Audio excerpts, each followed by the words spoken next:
Well, we've made it, and this is very, very, very unique. I don't think I've ever experienced an ending to a Montreal Canadiens season where the morning after the night that was, with overwhelming positivity. Yes, the Montreal Canadiens go down to the Washington Capitals in Washington on a Wednesday night and bow out of the first round of the series. The second team from the NHL playoffs to be eliminated. The third would happen not long after Montreal, as we say goodbye to the Tampa Bay Lightning. We said goodbye to the New Jersey Devils. But yet, Marco, how are you feeling the morning after the night that was that the Montreal Canadiens got bounced by the number one seeded Washington Capitals? Good morning, sir.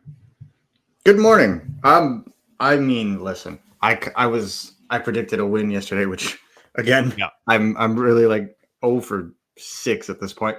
So yeah, so it was manifesting. We're manifesting positivity, right? yeah. So the way I see it, the Canadiens. I mean, listen, they were.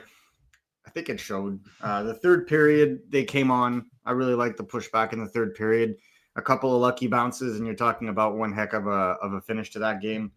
But the Canadiens were sunk by the same issue that they had throughout the season, which is playing a full 60 minutes. I don't think that they did Jakub Dobeš any favors, and I don't think Jakub Dobeš lost them the game. I thought he stole at least 3 goals in that game. But the Canadiens were beaten. They're tired. When it comes out likely tomorrow, how injured that team is, fans are going to freak out. And I think, when you look at the way that all of it went down, any Canadiens fan, like I saw some people online saying, we've come a far cry from Cup or bust in Montreal. And it's like, buddy, or buddies in this case, like situational awareness. This is a full rebuild. What everybody has been asking for 3 decades is finally happening, and they're ahead of schedule. There is nothing to be negative about. There's only learning to be taken from this situation. And I think that's the key, is that there's key takeaways. There's clear room for improvement. It's a damn rebuild. But what I think we see here is the Canadiens were proven that they have some of the elite pieces already ready in their lineup to build around. Now it's Kent Hughes' job to go and add to that, be it through the draft, through trade, through free agency. Now is the hard part. Yeah. We look at where we are here and we say good morning, and we're going to put some of your comments up. But as always, we say a good morning and a thank you to our sponsors, betonline.ag, with a 50% welcome bonus up to $250 in free bets, plus 100 free spins if you join now. And new members receive up to 50% of their initial deposit matched in free bet credit. And yes, crypto, easy deposits, very easy withdrawals, and the best customer service in the business. We'll get to some updated NHL odds. The Battle of Ontario resumes with a massive game tonight, Game 6. Could you believe it? Yes, we've reached that level where the Toronto Maple Leafs, once again, where the Ottawa Senators, let me remind you, the Ottawa Senators are home ice favorites tonight in Game 6. So let's get going. As Marvin wants to know, what's on Marco's T-shirt today? Let's get the important questions out of the way before we really get into the weeds here. Thank you. Asked and answered. That's the type of show we've got here. But here's your Disney Marvel. OG Marvel. OG Marvel.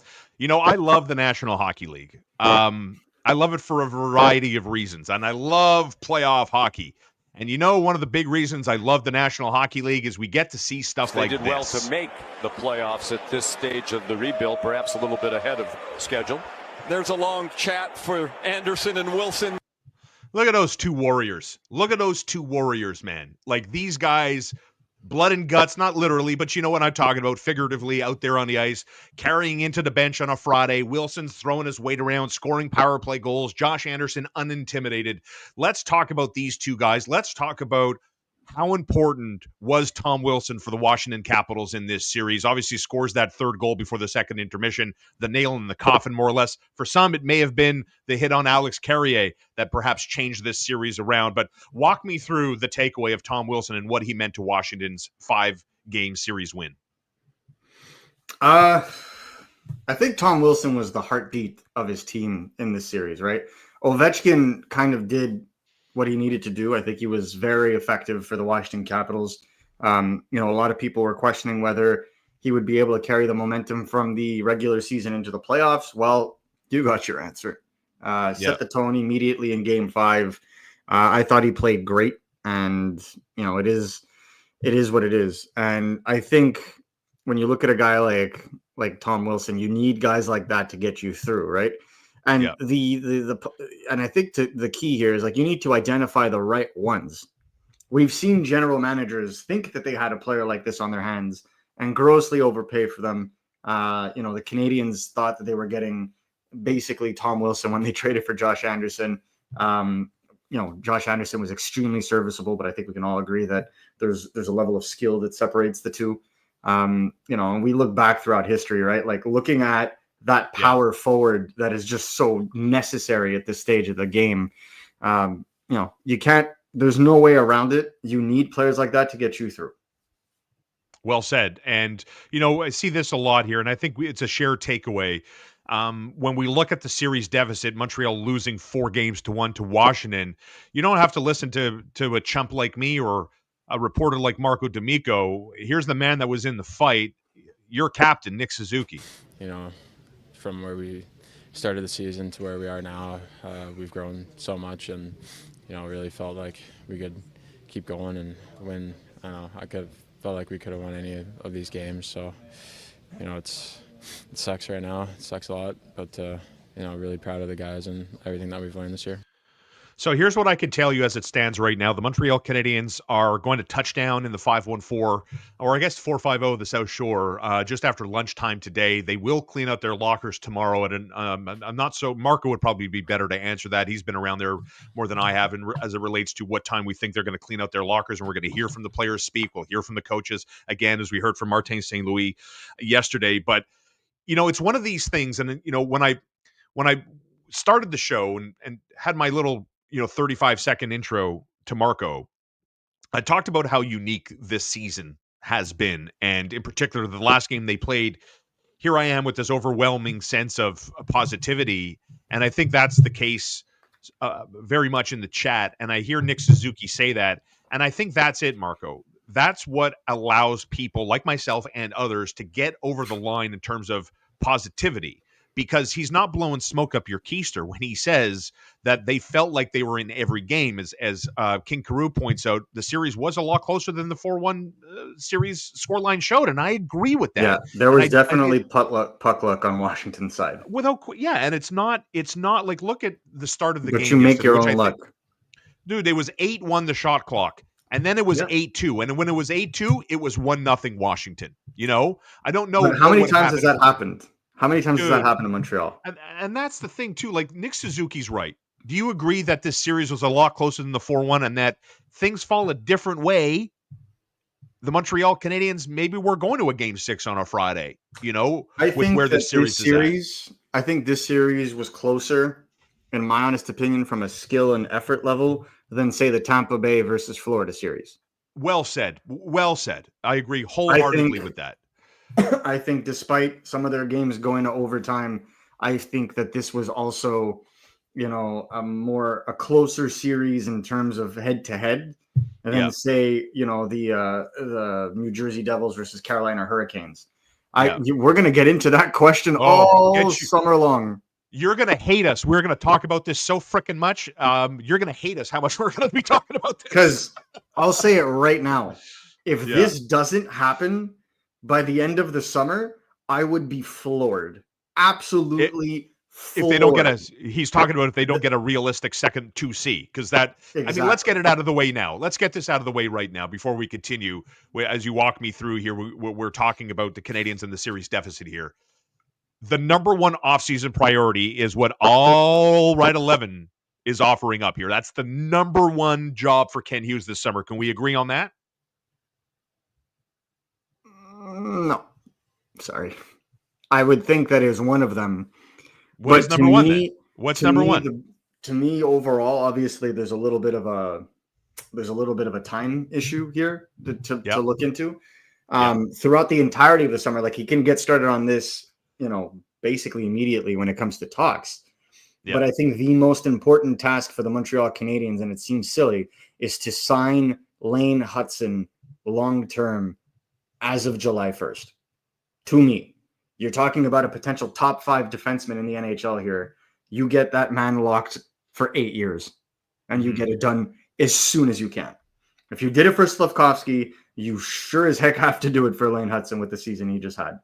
So that to me would be number one. Now, from an acquisition perspective, from a trade talk perspective, absolutely. I think you know, a lot of people are going to say, oh, well, the Canadiens have Michael Hage.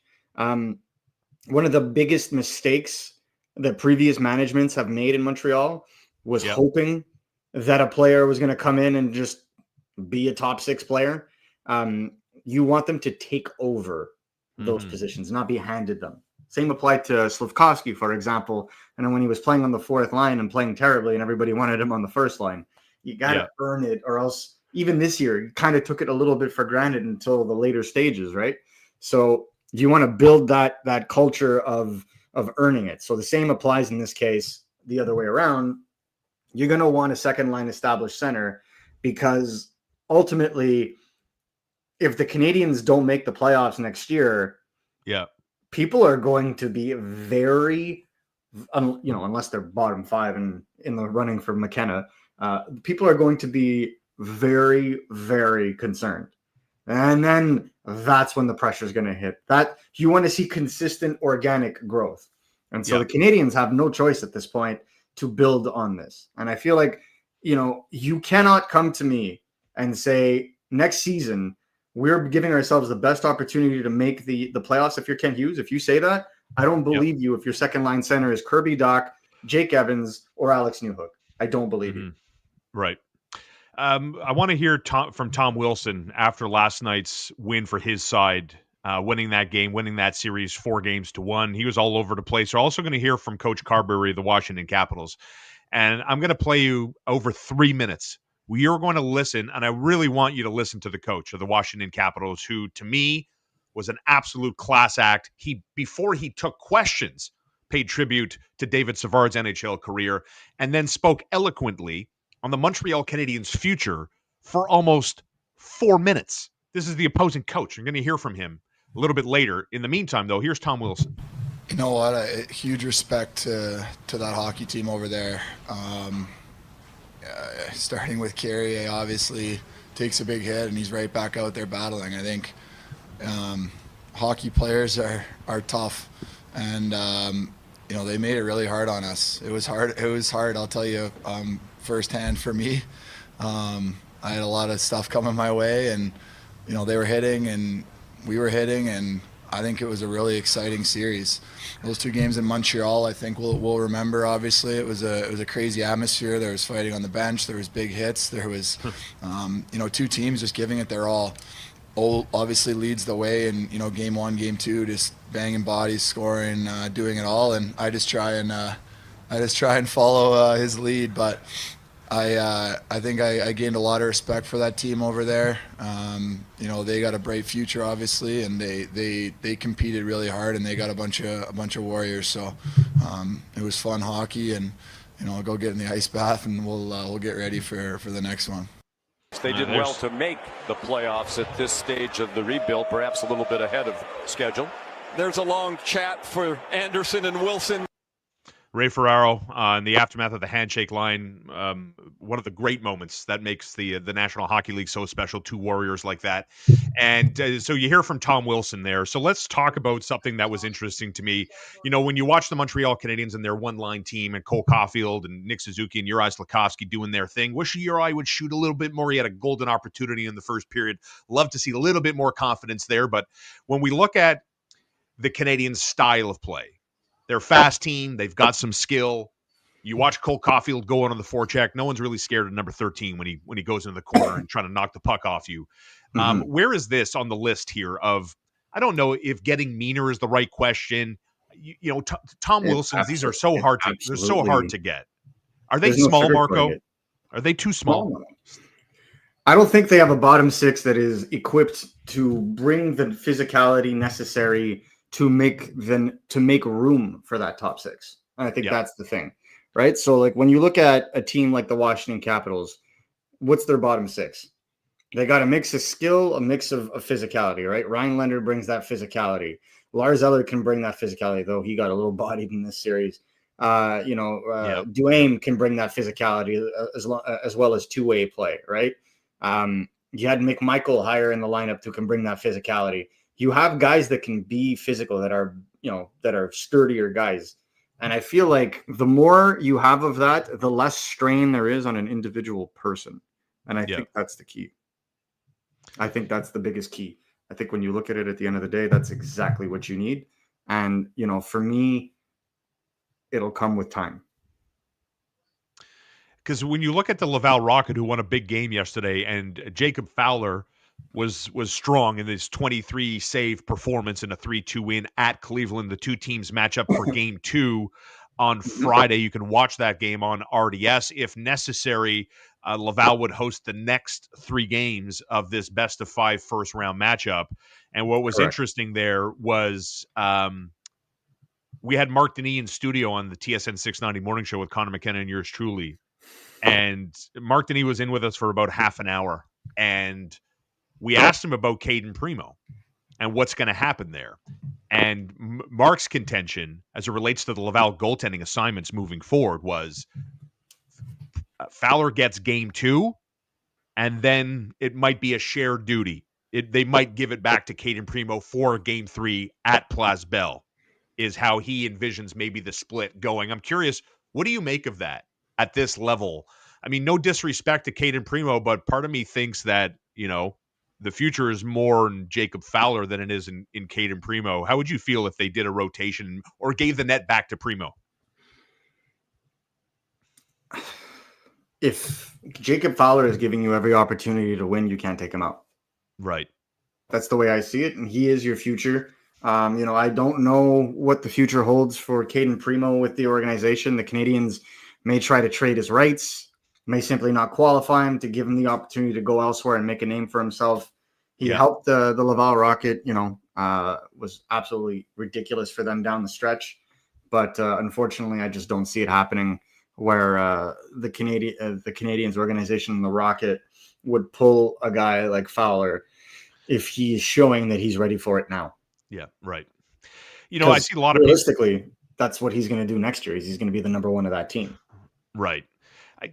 I think we all agree here. The experience of the Montreal Canadiens were able to accumulate from this crazy season, right? How October played out, Caden Primo again, Jakub Dobesh, the trade for Alex Carrier. December 1st, they're 31 out of 32. 4 nations. There's like a 3% chance they're going to make the playoffs. And here we are talking about the Montreal Canadiens getting eliminated from the NHL playoff.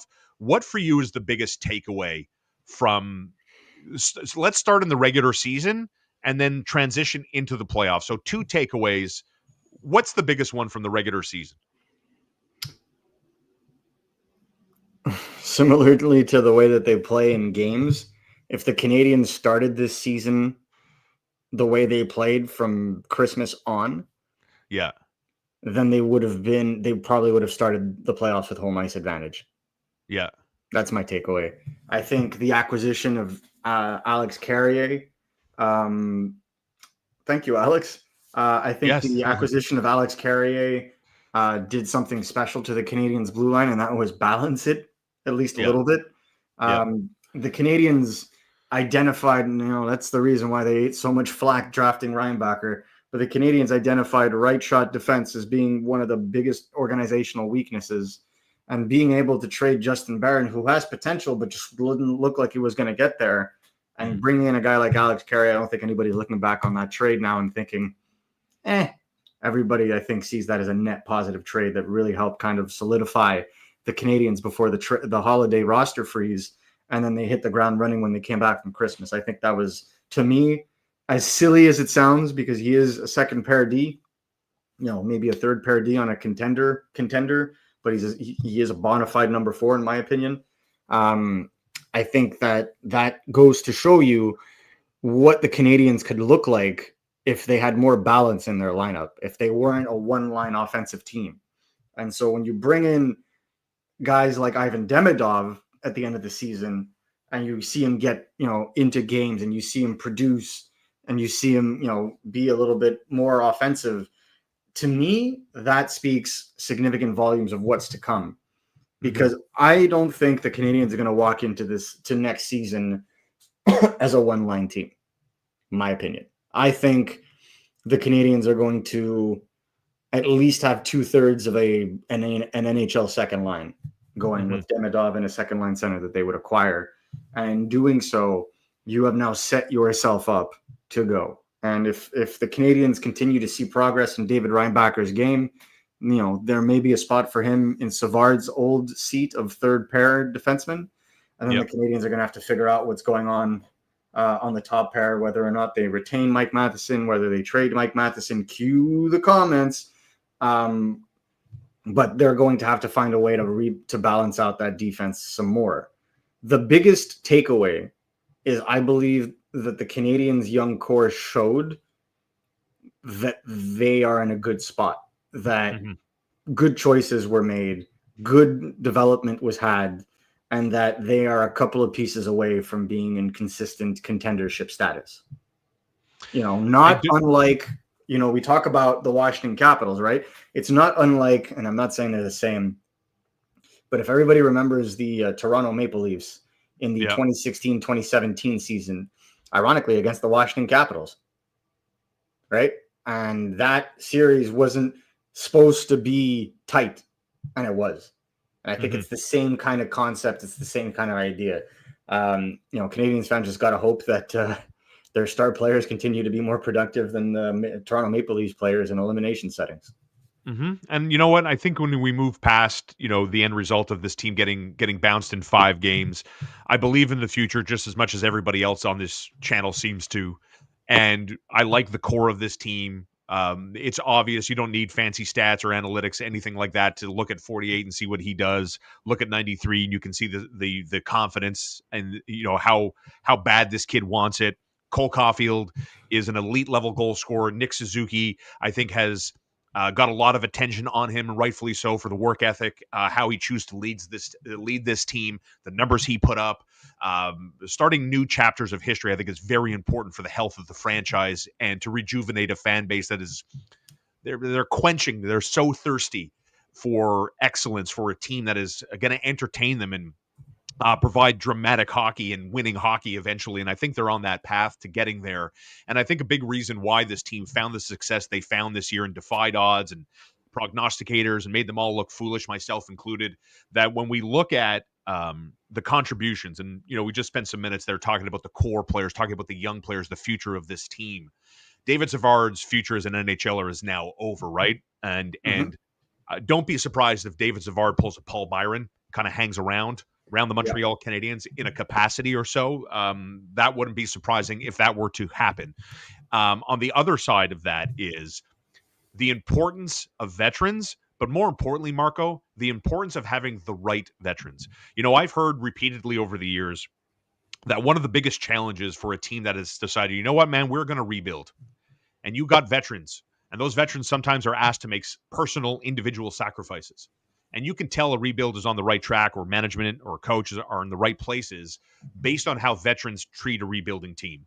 And so you saw that with Yoel Armia. You saw that with Christian Dvorak, to an extent Mike Matheson, to a larger extent David Savard. And getting veterans to buy in, especially to play defense on a rebuilding team, is an undertaking. And I think they did that and did that very well. So to me, it speaks to the confidence of the management, to the infrastructure of the organization. Now, Marco, walk me through what if. Now, we're going to play the what if game here. David Savard retires. Christian Dvorak, what if? Yoel Armia, what if? You brought up Mike Matheson, maybe. Those are important players that played key roles. How hard is it going to be to replace them? I think David Savard, with respect, obviously, to his career, I think David Savard held the seat, but I think a guy like Jaden Struble is ready to take on that kind of defensive mission, in my honest opinion. I think a guy like David Reinbacher is tailor-made for that kind of role to start, Yeah. So I don't necessarily think there's going to be a problem in that regard. So carry on, do what you got to do. That to me remains the same. Yeah. When it comes to a guy like Mike Matheson, ideally, Caden Gooley slides down to the second pair where Mike Matheson was and forms a shutdown pair with Alex Carrier. and the Canadiens figure out their top right shot defenseman slot, ideally. Easier said than done, and they cost a shit ton. So we'll see what happens there. Yeah, we've seen people throw names like Rasmus Anderson, New York Islanders defenseman as well. In why am I blanking now on his name? Shaun, you know him. He used to play in the Q, the defenseman for the New York Islanders. Oh shit! I'm sure we're gonna get in the comments. I'm sure. Of course, it happens to be on radio all the time. I'm not time. gonna look at my screen now. Yeah. I know who you're talking. It's on the tip of my tongue. This happens to me on the radio all the time. Dobson. Noah Dobson. What? He played in the Q? That's why I had no. I was thinking you were thinking Noah Dobson, but I was reading the comments. Yeah. Oh, sorry. Noah Dobson. Pretty sure Noah Dobson played for Acadie Bathurst. I didn't know he played in the Q. Absolutely. Pretty sure he won 2 championships. One in his draft eligible year, and the other one when they sent him back down. Yep. Oh, cool. Acadie Bathurst in 2017, 2018. Oh, he was a T10. And then was somehow drafted 12th overall. Okay. Beyond me. So that was a really good draft for defenseman. And then was sent back down by the Islanders in 2018, 2019, traded to Rouyn-Noranda and won another one over there. So absolutely legendary career in the Q. And, again, he's up for a contract renewal as well with Lou Moriello out the door. Obviously, everybody wants to talk about rumors and him possibly leaving and him changing his agent. And so speculation will be rampant. But if he's available, there will be legitimately 20 teams after him. So no worries there. Yeah. But, to me, I think the Canadiens are going to focus on one position this summer to start. If they're able to fill both, then it's a home run summer for Kent Hughes. We all I think again, we've repeated ourselves here a couple of times, when we talk about the future of this team and everything else. But what about skill recognizing skill, right? What about the guys that are in the fight? We're on the periphery, observers on the outside looking in, right? Analysts, reporters, journalists, talk show hosts, fans. We're all unique. We're all together in that, right? What about players and coaches in the National Hockey League? Coach Carberry, can we say he's the front runner? Is that fair? Jack Adams Award, Coach of the Year? I think he's the front runner for sure. So here's Coach Carberry. Okay, so at his press conference yesterday, getting ready to obviously talk about his team winning the series, yada, yada, yada. But we're not interested in the Washington Capitals moving forward, right? They got Carolina in the second round. That's the next matchup. Here he is, the coach of the Capitals, on this Montreal Canadiens team, okay? Now, I'm going to warn you, it's a little long. It's over 3 minutes. But I think the reason I put this up, I really do think it's worthwhile for all of us to listen to this man's words as he talks about the Montreal Canadiens. Okay, so one of the things that top line and what Lane Hudson has become this year, that's big time stuff in this league and what they're able to do 5-on-5. And you have to, as an opposing coach, I remember this when I was in Toronto against Tampa Bay with Kucherov and Point, and at that time they had a mix of who they were playing on the wing. But you would have to set a whole game plan against that line. And when they got over it, and it was, I remember this is something maybe interesting for when you're on the bench, you're just constantly, you've got coaches, you've got players that are, is Kucherov, is it Kucherov, is it Point? Trying to figure out who's coming out. It's the same way with Suzuki. It's the same way. And that's the ultimate compliment I can pay, though. I understand the team. I'll get to that in a sec. But those guys have gotten to that level 5-on-5 where you have to be ready for them and you have to pre-scout against them and you got to match up against, or else they're going to make you pay. And that, they're so young. So now you're just imagining, I don't even want to go to that place, but the next 10 years of having to deal with that. And then I just think they have a good complement of, Montembeault, him being out obviously hurts the team. He was phenomenal early in the series, but then they also have these guys, Josh Anderson and Brendan Gallagher, and I know everybody's talked about Christian Dvorak and Joel Armia. So they've got this blend of some veteran, hard, heavy, know what it takes, and know the style of play that's required this time of year to go along with those young, skilled players that are, every time you're out on the ice, you have to be aware of them. So it's a good mix and it's a good blend. And then you've got the Demidov kid coming that, I didn't want to say this in the time because I was like, it's going to burn me the second I talk about him and being so young and in the league. He's going to have 3-1 and I'm going to look like a fool in one of these games. But him and Lenny are very much in a similar spot. It's so hard. Like they're trying to get through shifts, 5-on-5 power play. He was excellent playing on that top unit. It's so hard 5-on-5 to do the things. Now those guys are going to have incredible careers, but it is a lot to throw him into a playoff series. No different than it is for Ryan Leonard. And those, we were trying to go through this, like when are the last guys to come in late in the season, like right at the end of the year, and have an impact in the Stanley Cup playoffs? Going like we're going back to like Kreider or like, yeah, Cale Makar, yeah, and that's you're right, you're spot on. Of like, it's not an easy league, and especially this time of year for guys that whether they're coming out of college or coming from the KHL, it's a handful. And so, long-winded way of saying that they have a bright future of this in their future for the Montreal Canadiens. What a class act. Coach Carberry at his post-game press conference. Lots that he touched on there.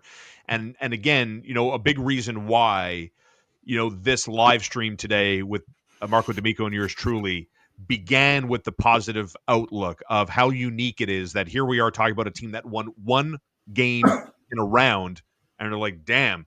And skill recognized skill. There's the coach there. What'd you take away from listening to Coach Carberry for 3.5 minutes there on the Habs? Yeah, he really likes the Montreal Canadiens. He's a hockey fan. He's a hockey guy. Yeah, he's a hockey guy. You could tell, the way he was talking about Demidov. I think it was very telling as well. It's not the first time I've heard opposing coaches talk about the Canadiens' top line, and I think it's true. And I think it goes back to that. I remember the Canadiens. I remember, Michel Therrien was very, very. I know. I'm sorry for the trauma, folks. But I remember Michel Therrien being of this, praising the Tampa Bay Lightning the same way in 2014 when they had the triplet line, the Kucherov, Palat, the Stamkos, the Hedman back then. And, basically just going like, watch out for these guys. And then what happened the year after they were in the Stanley Cup final? I'm not saying that's what's going to happen to the Montreal Canadiens, but when you build to a certain degree and you have that elite skill, and you're starting to gain the respect, and I don't want to sound like the Leafs when I say we gain respect here, but when I'm talking about the Canadiens, they are gaining the respect of other coaches' game plans. And I think that's the key, right? Game plans are being built on that line because it is one of the best lines at 5-on-5 now in the NHL. And that's big because, last season, they were getting caved in at 5-on-5. Right. Caved in. That's the right way to put it. And one of the things that they do that other coaches don't do, and I think this was done purposely from a developmental standpoint, is that the top line has been routinely matched up against the opposition's top line. Whereas routinely, coaches will give their top lines favorable matchups so they can get goals. Yeah. So throughout the entirety of their deployment, it's always been done with an idea of developing them into a top line. Mm-hmm. Now, the Canadiens, obviously, when you have a matchup like that, the only way to fix that is to give coaches more problems, which is, bigger, stronger, more talented lines beyond your first line that they're going to have to contend with. And I think that's the key. So he basically did what we did on this podcast, which is point out how good the young core is. I know a lot of people are just going to be, disappointed and think about, oh my God, they lost and all the refs and all this. There has been very little in the last in the salary cap era. There's been very little like the Canadiens turnaround this season. The last time a team did this Well, was the St. Louis Blues this season and the St. Louis Blues in 2019 or 2018. I apologize. Yeah. Or 2017, because that's when Vegas Was it 17? Dude, Yeah, I'm right, so old. right. I'm starting to forget the years. No, it's only going to get worse. Bro, you're still in your mid-30s, bro. Relax. It's only going to get worse, I promise you. I knew I was going to be able to bait Shaun here. I knew it. I got him. I lived it. I've lived it. Yeah. The worst. It's the worst part about getting old. You know what else is the worst part about getting old? The timeline of recovering from, I know you like to play. I like your outdoor hockey picks in the wintertime. Bro, you go and you play outdoor hockey. Let's say you turn an ankle. When you were 16 years old, you'd be ready in 3 days. Now you're going to be ready in 3 weeks. That's the worst part about being old. In fairness, I was playing soccer last week for the first time in about 2 years. 3 years actually, because there was so much stuff going on. And I play hard when I play soccer, like very much for soccer fans, like a Gennaro Gattuso kind of like hard hitting guy. Whoa, settle down, Gattuso. What the I know, dude. I'm kind of an a-hole on the field. And oh my god! When I got home, I took off my shoes and couldn't walk properly. Sometime of shit. Sometime of good, sometime of shit. I love it. Yeah, no, for the Malachias. That's my favorite. Right. I'm telling you guys, just great human being. That being said, it's just very difficult to come back from that. So I get it. Yeah. Carey Price's contract is done on June 30th, 2026. So at the end of next season. So in 13 months, 13 and a half months from now. Yeah. Denver, I don't know that contract will end in Montreal. Right. Denver Habs guy. Proud member of the show, $2.99 a month, and you can cancel at any time. We're at 41 members and growing. Nice, strong community. And we're going to have some member plans soon. So thank you, Denver Habs guy. And you can be like Denver and live your best life by being a member of the show. Again, $2.99 a month, and can cancel at any time. As we said goodbye to a few Stanley Cup teams, there's more questions for Marco that I will get to, I promise, in just a second. But let's talk about this for a second here, if you don't mind, when we talk about the odds for the Stanley Cup. The Florida Panthers bounced the Tampa Bay Lightning. The Winnipeg Jets are on the verge of eliminating the St. Louis Blues. They held the Blues to fewer than 20 shots for the second time in this series. Connor Hellebuck in goal after getting pulled twice and allowing 11 goals. So Winnipeg's on 3 wins now. New Jersey is out. Where do you come down? Look at this. You're getting almost 5-1 at BetOnline for the Carolina Hurricanes to win the Stanley Cup. How appealing is that here to you, Marco, in your eyes? You think the Cup falls in the Eastern Conference this year? Nope. Sorry. Who do you like then? Who do you like? I very much like the Dallas Stars. Very much like the Dallas Stars. That plus 750. I understand. I don't think if the Carolina Hurricanes do not have Frederik Andersen, I am not. I'm not very confident in their ability to come out of that one. I'll tell you that. So, Marco, you put $10 down on Dallas. It's a $75 return. Well, that's pretty wild. But yeah, I think damn good. I think Dallas is smart money at this point. Yeah. To me, I think the Stanley Cup final is going to be Dallas versus Florida. That's my 2 cents. You know what, man? The Florida Panthers, the NHL allowed Florida to do what they want, when they want, and how they want to do it. And that team beat a pretty damn good Tampa Bay Lightning team in 5 games. So, beware of the defending champs, man. Yeah. They're real. The thing to keep into consideration is one of the reasons why they were able to get what they got this season is because they used the long-term injury reserve from Matthew Tkachuk's contract, basically the same loophole that the Tampa Bay Lightning did with Kucherov, or that the Vegas Golden Knights did with Mark Stone, and it allowed them to go and get Seth Jones. It allowed them to go and get Brad Marchand. And those are guys that have had significant impact already. So it's good, and power to them for doing it. But I cannot wait for the next NHL CBA to impose a salary cap in the playoffs.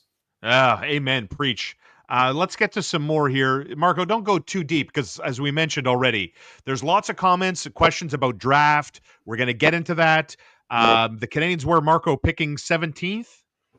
The Canadiens are picking 17th, and then we'll find out on Monday if they're picking 16th as well with Calgary's pick. Can you tell me why Monday? What's the Monday thing? What am I missing?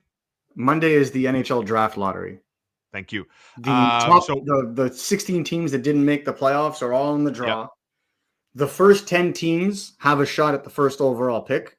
Yeah. The first 11 teams have a shot, the first 11 teams have a shot at the first overall pick. The first 12 teams then also have a shot at the second overall pick. And teams that are 16th to 13th can only go up by 10 if they win the lottery. So if Calgary, which has a 1.1% chance, if Calgary goes up by and wins the lottery, they would pick 6th, and therefore the pick is top 10 protected, and the Canadiens would get the Florida Panthers 2025 first round pick, which they had initially gotten in the Matthew Tkachuk trade from 3 years back. This is part of the crazy Shaun Monahan trade with 67. The trade tree there. Yeah. We only have 2 options, and you'll officially know as of Monday which one it is. My 2 cents, I know there are some pessimistic as F Habs fans out there, but you can basically bank 16, 17. In fact, I can list you the Canadiens draft picks right now, because other than Calgary's, they're all final. 16, 17, 41, the second round pick that they got from Pittsburgh in the Jeff Petrie trade, 49th, which is their own, 79th, which is the third round pick they got for taking on for trading DeSmith to the Vancouver Canucks at the beginning of last season. 81st, which is their own, 82nd, which is from the Jake Allen trade. 108th, which is from the Jeff Petrie trade when the Canadiens flipped him to Detroit, and then 113th, 145, 177, and 209, which are all the Canadiens' 4th, 5th, 6th, and 7th round picks. Fair. Nuya, thank you. I mean, you lost me. I'm not going to lie. I didn't retain it. All that. That was a lot. I have a full tweet on X for anybody who wants to see it. Just go on my page. That's where I saw that. This is how you become a member of the show. It's very easy to do. Oh my God, we're at 666, guys. Bro, we were at 66.58 when I wrote. Yeah, we're at 66. The mark of the beast. So it's pretty easy. You just go to the homepage of the YouTube channel, and you see there's a tab here. You're on the homepage. Here's the homepage. Here's the membership tab. You hit membership tab, and obviously I'm not a member of the show, but there's some behind the scenes stuff that we do. Lots of comments that we like to put up, and so you could just go there. But because I manage and I guess own the show here. I don't see the same screen that you do, essentially, right? Here's another question, but thank you for that. Here's one. Thank you. Will Oliver Kapanen get sent to Laval? And yes, I don't just show the donations questions. Everybody gets a look here, but obviously we do a little priority. But Marco, handle this one quickly here. Pretty easy. I think so. I think Kent Hughes indicated before he thought the Canadiens were going to make the playoffs. He indicated that Laval will be getting some backup in the form of Oliver Kapanen. Season's over. He's already here. I don't see him, this is a good opportunity for him to get more experience and be an impact player for them. And if you're the Laval Rocket, you would love to have a guy like Oliver Kapanen. Our man, Ethan. What's up, Ethan? Ethan, also a proud member of the show. Nice to see you. Love your coffee mug. I feel your vibes. And again, I promise you, there isn't a channel on YouTube there are channels that are going to cover this extensively, but they're not going to do it as well as D'Amico and Starr will. So D'Amico, walk us through here very quickly. Again, don't give too much away. We want Ethan to stay with us and everybody else too. It's called a long tease. What's the style? What's the style of a 2C, Marco? Quickly, give us a style. I think that they're going to need a center. Thank you, Tony.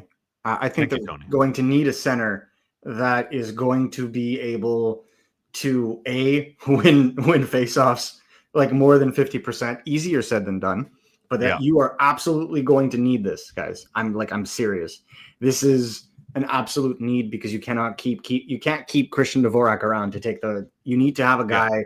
I mean, although he did do well, you have to understand he was in a contract year. There was significant motivation, but no. See that right off the bat. Whoa. That is a fantastic. Whoa! I would love this guy. And that's why it's not. That's why it's not going to happen. I also want Dylan Larkin. I don't care. I want Dylan Larkin too. And he seems pissed off in Detroit. I agree, but there is 0.00000% chance that Stevie Y trades that player within the division. Stevie Y may not have a job to make that decision. This guy's admitting he's freaking daydreaming during a season-ending press conference. This guy, what's he doing there? From what I'm being told, he's at least around for to start next season. Hold on, that was a terrible look. We can admit that was terrible when Todd McClelland is explaining things. And you say, "Hey, Stevie, can you riff off Todd?" And Steve Yzerman literally said, "What? Sorry, guys, I was daydreaming." Imagine what? Imagine. I don't even look at you when you talk sometimes. I get shit for it, but I know what you say. I know. Stevie Y not even listening to his coach. Stevie Y not listening to his coach.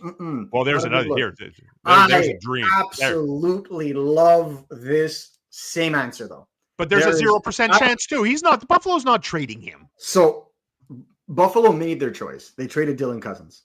That was who they're trading. They are not tearing it down again. No. They're not. No chance. No, I can tell you for a fact they're not. They're not. That's not happening. So this is what you need to. If you cloned Tage Thompson and he was playing for the New York Islanders and they were ready to blow it up, they can't bring Weber in to teach and mentor Jack because he's theoretically still under contract with the Chicago Blackhawks. I was gonna say he's a Blackhawk now, right? Yep. And honestly, Carey Price. Here's another one. By the end of the summer, you're not going to get a 30-goal scorer out of St. Louis. St. Louis is not at that point. St. Louis is in the same. St. Louis is in the same situation that Montreal was in. Where they had an established bunch of younger players that they kept, and then they're just going to funnel in all these really good prospects that they signed, like a Snuggerud, like a Dvorsky, like a Stenberg. He's also not a center here. Yes. Well, he can play center, but he's been playing on the wing in St. Louis, scoring 30 goals. Yeah. Right. But that's because they had Braden Shen, who may be traded, right? Yeah. And then there's Robert Thomas. And this is Marco's. But this is Marco's team. Marco, since Christmas, you've been telling us about the Kraken. I ain't going into this yet. The only thing I'm going to tell you is that Jason Botterill is now the general manager of the Seattle Kraken. Take that as what you will. What does that mean? We'll find out. He can be had. Who's he? Yes, Botterill. Botterill's can he be had? General manager. Some general manager you can take him for a ride. I don't want to play that card and say that you can take a general manager for a ride, but I think he's going to want to make an impact on his new team. Yeah. Right. He was the AGM. Now he comes in as the general manager. There's pressure to make moves. Well, what about this though?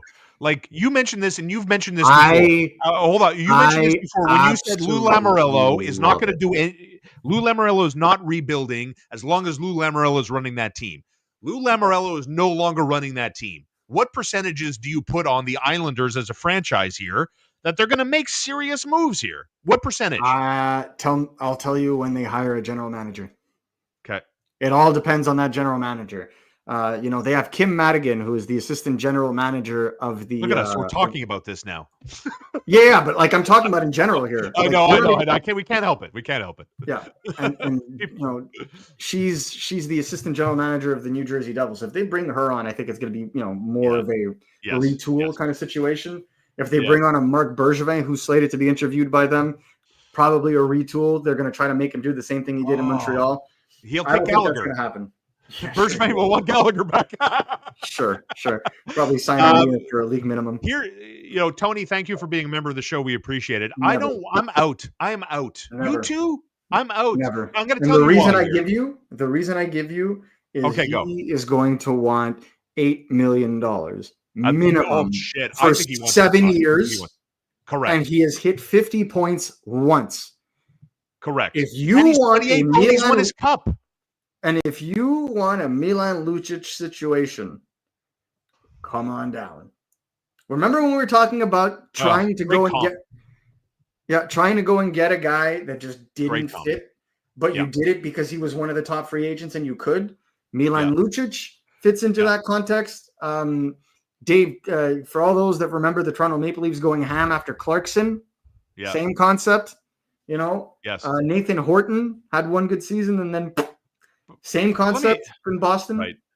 Let me ask you this, though, bro. The Vancouver Canucks are the Vancouver needs to go away. That comment on the bottom there. No, I'm never. not gonna keep I'm not gonna keep mentioning this. I'm gonna do The it. Man. only person do that's going to force a Sidney Crosby trade is Sidney Crosby. And again, and I'm going to say this, he made Pittsburgh sign Christopher Letang and Evgeny Malkin. If he bolts before their deals are done, that's fair.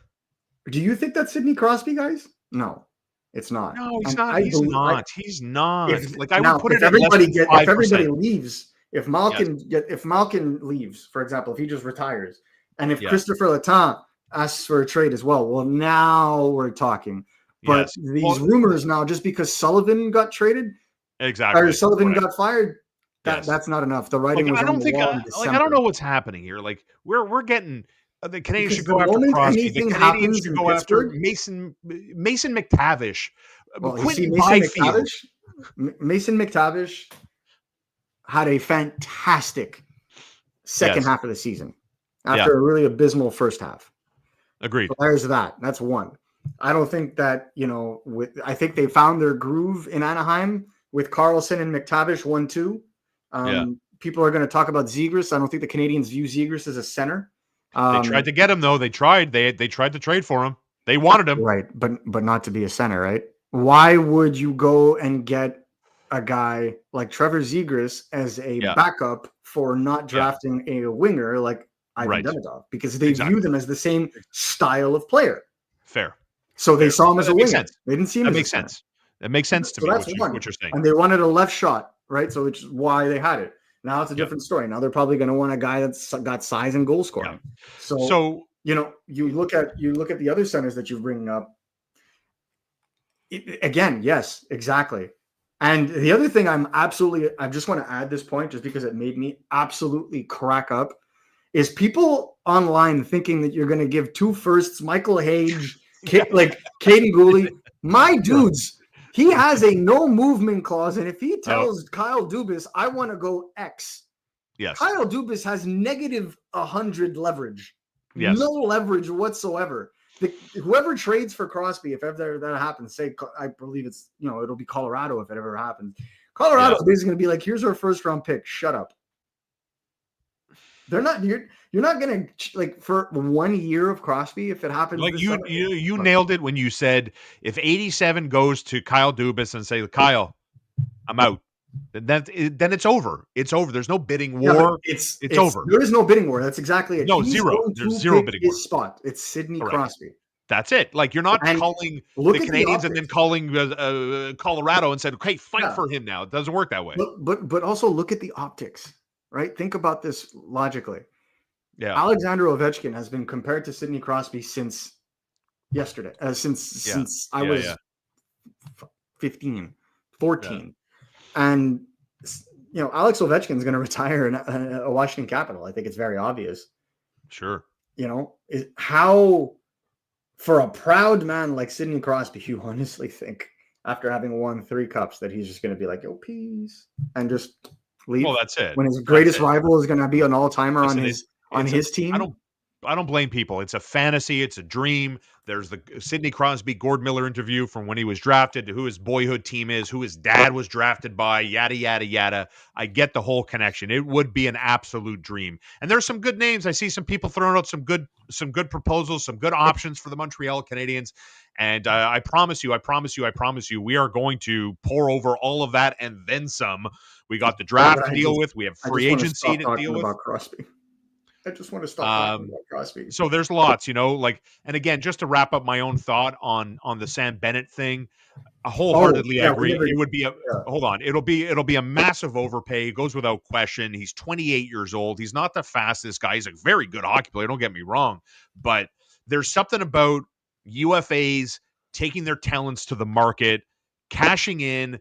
And as I mentioned to Marco in passing, he's won his Stanley Cup. So I guess what I'm saying is, yes, part of me, I question the motivation. How much is going to be left there when you're a fat cat making all that money? I don't know. I'm out of the Sam. I'm more in Nazem Kadri than I am in on Sam Bennett. If we're talking 1v1, 1v1. One of them is going to be free from an asset value perspective because you'd have to sign Bennett, not trade for him. Exactly. Correct. But Correct. Nazem Kadri comes with its own level of risk because, Yes. he's going to have 4 years left on that deal. And I don't want to make him sound ancient because we're the same age, but he's going to be 35 years old at the start of his next season. Do you really want that on your team? And was it going to cost you a good amount of Carolina? Well, totally. Which takes me to my next and I think final point as we talk about free agency. Okay. Let me put the odds up here for a second on the Battle of Ontario game. Okay. So now we got the Battle of Ontario up. Look at that. How about your Ottawa Senators? Home favorites tonight. Home favorites, marginal home favorites, coin flip game at Bet Online. Okay, what if? Okay, let's throw out a wild hypothetical. Okay, what if the Toronto Maple Leafs lose this series? There's no way. How can you possibly bring them? How can you bring them back? How can you bring the core back? Can I do it? What are you doing? Yes. So how about this? Would you overpay for Mitch Marner? From a Canadiens angle. What's the overpay? 13 mil? I'd go as even high as 14. 14 was my original number, but I would do it. Would he play center? If you can get him, would he play center? If you can, no. But if you can get him for free and you just have to sign him and you give him that money, if people think that Mitch Marner is the reason why the Toronto Maple Leafs are losing, look at the guy with the actual highest salary on that team and how many goals he has in elimination settings. At least Mitch Marner shows up. He's on one goal. And by the way, hey, how about this? Nikita Kucherov's Lightning bounced in 5 games. Did you know this? In his he has 0 goals. He's had 0 goals. Yeah. After winning the Art Ross. Yeah. The one thing 0 goals in the playoffs, bro. The one thing I'm going to say about Mitch Marner is he's about a point per game player in the playoffs. Yes. That generally gets absolutely rattled. Yes. And if you actually go back and look at the way he's played over the last 3 years. No, thank you to Mitch Marner. Wow. So just so we get on the Habs salary structure, Lane Hudson is going to blow up. Lane Hudson is going to blow up the Canadian salary structure. And then Ivan Demidov too, if this guy hits like Lane Hudson. Like the Canadian salary structure existed as a fallacy under the dues of a flat cap. Yeah. Okay. The cap is going up basically $8 million a year for the next 3 to 5 years. Yeah. Teams aren't going to be able to keep up with that. The Montreal Canadiens would gladly spend $150 million on their team if it brought them consistent playoff games. You know how much money they made in their 2 games with Montreal playing at the Bell Center? They probably made upwards of $15 million. Yeah, you're not wrong. They will gladly spend that money if it means that they can do that and more for a lengthy run in the playoffs. So, to me, no issues whatsoever there. But what I will say is I think that there is a 0.00001% chance that Mitch Marner would want to play in the same division as his old team. I would not put it past the Chicago Blackhawks, who have all the money in the world to spend to go and get a guy like him. Thank you, Big R. I like Trocheck a lot. I like Stevenson too. Yeah. Well, Chandler Stevenson, for me, the only problem with him is that his deal will take him to the age of 37. Yeah. He's already 32. At least Trocheck's deal. What about the Rangers though? That's the thing. So I don't know, and that's the thing. Yeah. I think the Rangers are going to be adding, not subtracting. You have to factor in the fact next year that the New York Rangers, it's their centennial season. Yeah. I think we all remember the Montreal Canadiens centennial season. Oh, never again. I don't want to relive that. I don't want to relive that again. No. Did Bob Gainey blow it up? No, he doubled down on free agents and traded his first-round pick for Alex Tanguay, right? Let's all remember that. So just know that ain't happening. Same thing applies to the Bruins, for example. The Bruins loaded up on free agency as well during their centennial season. Yeah. Same concept. So not worried whatsoever. Carter Verhaeghe has not played center for the Florida Panthers ever. Yes. So I doubt that. Another winger. Good player. Good player. Excellent player. Good contract at $7 million. But just if you want a center, not the guy. Yeah. Agreed. It's my boy's birthday this weekend. It's my boy Marco D'Amico's birthday this I weekend. was going to say, you have a son? I don't know. I don't. By choice. I don't know. That's a little personal, I suppose. It's a little probably too personal. I'm sorry. I was just like, you're me? No, but my boy, you know, I'm street, I'm cool, I'm hip, I'm down with today's youth, you know. Okay, because you were talking about how your joints hurt, so I just didn't know anymore. Yeah, I'm sore all over the place, brother. So it's my boy Marco D'Amico's birthday this weekend, okay? So we're an hour into the live stream, 331 live viewers. Thank you so much. And the comments are off the charts. And we got so many new members to the show. Your guys, your generosity, your ongoing support can make me emotional, but I choose not to get emotional in this time. I will cry all by myself when I'm all alone in the shower, as any masculine man. I look 23. What a compliment, bro. What a compliment, okay? So auguri to our boy Marco D'Amico, ragazzo. Thank you, Marco. And I just want to let everybody know that we have been, I don't know if you're all aware of this, okay? And I understand what we do. We're here, we're talking, we're sitting on our tuchuses talking about the Montreal Canadiens. I'm standing. And we don't move pianos for a living, right? I just lost my pencil, and now I'm not going to be able to talk correctly. So what that means is, thank you. We have been, Marco, we have done a show live or produced every single day from November. And that means Christmas. That means New Year's Day. We have not missed a day. We are the Nick Suzuki here of YouTube channels. It just keeps going Iron Man style, okay? And I'm here to tell you that we're going to be off after today for a couple of days. That's it. So no show tomorrow, nothing Saturday or Sunday. We will be back here on Monday.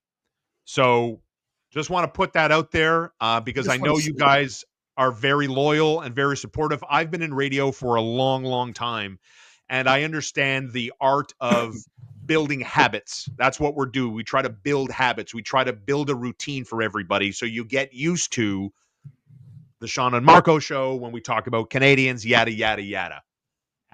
So I'm very proud of the fact that the channel is where it's at, where it started, where it is, where I think it's going to go.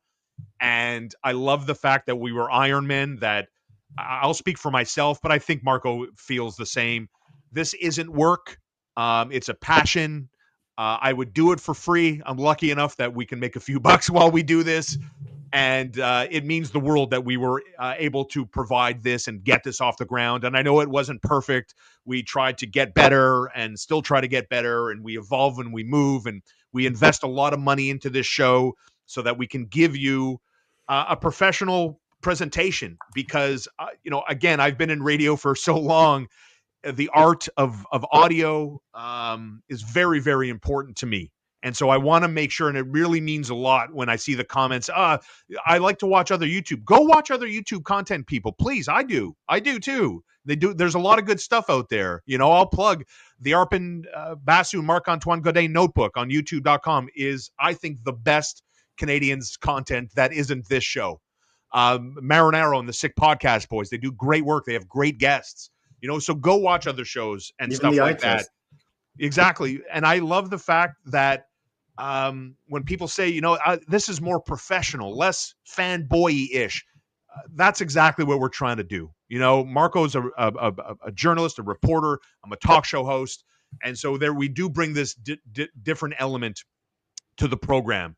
And yeah, another one, Habs Digest. I check them out every now and again. A very, very positive show. They're extremely positive, which I have a lot of time for. So there are a lot of other good content creators doing Canadians talk, but I pride myself on this job. I pride myself on the fact that I found Marco D'Amico and threw out an invitation and said, "Hey, Marco, what do you think about?